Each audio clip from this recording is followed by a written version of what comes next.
একমাত্রই তোমরা জাস্ট সেকেন্ডের মধ্যে সমাধান করতে পারবে যদি তোমরা একটা ছোট্ট কথা মনে রাখতে পারো। কি সেটা? চলো দেখবে।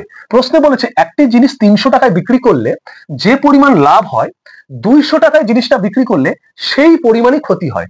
জিনিসটির ক্রয় মূল্য কত তোমাকে বের করতে বলেছে। কি করবে? তোমরা সবসময় একটা জিনিস ভালো করে লক্ষ্য করবে এবং মনে রাখবে, সেটা হলো যখন দেখবে একই জিনিস মানে একটাই জিনিস দুটো ভিন্ন দামে বিক্রি করা হয়েছে, তার ফলে যে পরিমাণ লাভ হয়েছে সেই পরিমাণই ক্ষতি হয়েছে, লাভ এবং ক্ষতি দুটোই একই হয়েছে, তখন তোমরা সবসময় যেটা করবে সেটা হচ্ছে যে দুটো বিক্রয় মূল্য দেওয়া থাকবে সেই দুটো বিক্রয় মূল্যের গড় বের করবে। তার মানে এখানে বিক্রয় মূল্য দুটো কি দেওয়া আছে? 300 আর একটা দেওয়া আছে 200। এই 300 আর 200 গড় বের করবে, গড় যেটা হবে সেটাই তোমার ক্রয় মূল্য। তাহলে ক্রয় মূল্য কি হবে?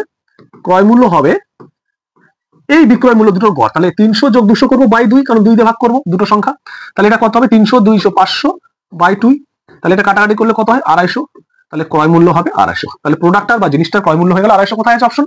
অপশন নিতে আছে সঠিক উত্তর। যদি বুঝে গেছো, তোমাদের জন্য একটা প্রশ্ন আছে, দেখো এই প্রশ্নের সঠিক উত্তর কি হবে প্রত্যেকে কিন্তু কমেন্ট করে যাবে। যদি ভালো লাগে ভিডিওতে একটা লাইক করে পাশে থাকবে। সকলকে ধন্যবাদ।